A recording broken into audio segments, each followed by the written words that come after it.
Good morning.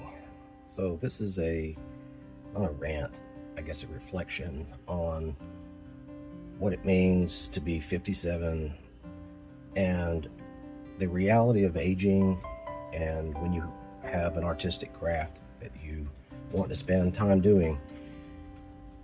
So trying to get in the right frame of mind to actually work on music, and it should not be a chore, which I'm making it a chore because obviously there's something deep rooted like perfectionism or some other hang up that keeps me from allowing myself to create.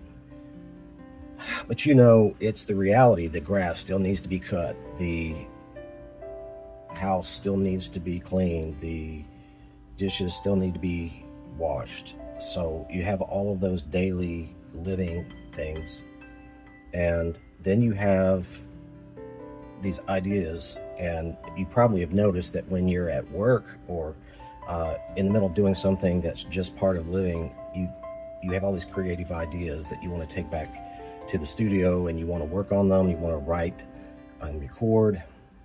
And then when you actually have a moment to actually record these things, it's like those ideas are gone. Or if they're not gone, even if you've saved them on a note on your phone, you find that there's no inspiration. And I know this is such a whiny attitude in with all the other things going on in this world. So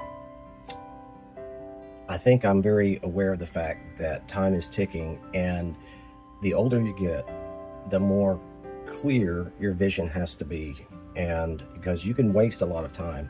So you know how when you are recording and mixing a song, there's a thing called subtractive EQ, which is where you lower the EQ. If you think about a graphic equalizer, you lower certain frequencies because they're masking over more important frequencies. And that's how I feel about a lot of the areas in my life, is that I'm going to have to find the subtractive EQ frequency, as it were, to begin to lower that frequency so these other ones can poke through. So is there a fear of not getting something done, or the fear of not being perfect? Is that masking itself in busyness? And I'm not asking for myself, I'm asking for anybody who may be struggling with these same issues. Is many times we want to keep ourselves busy in order to avoid sitting with ourselves long enough to know how we think and feel about things. And the very thing that drives you to want to create is also that critic in your mind that says it's not good enough, or nobody's interested in that, and all these other competing thoughts. What seemed like a great idea, when you're on the subway or you're riding to work by 5 p.m. or whenever you get home, it doesn't seem so glamorous. It doesn't seem like a great idea. You think, it's not even worth pursuing. And somehow the discipline of writing and recording music has to be baked in to your routine. If you're waiting to set aside time for it, it just doesn't happen. And I think I've waited too long for things to line up to give me permission to work on those things, when it would have been better if I had spent 15 minutes a day working on it, and stop romanticizing the weekend getaway where all I'm doing is working on music. It'd be much better to just bake it into your routine. And so I'm kind of coming to the conclusion for myself of what I need to do.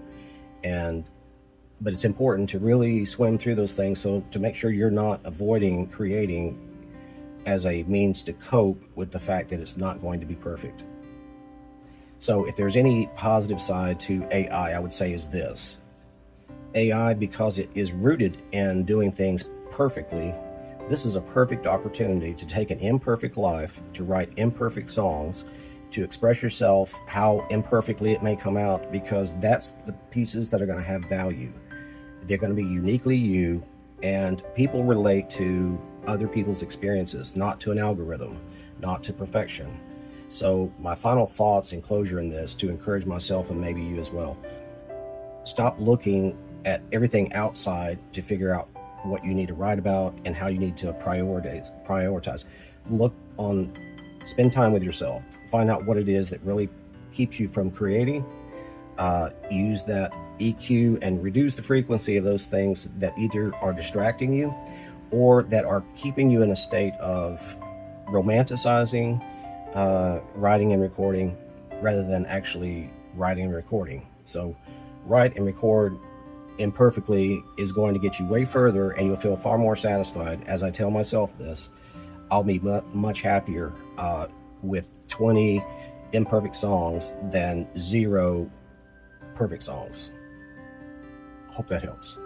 Thanks for listening to the grandpa on the porch here.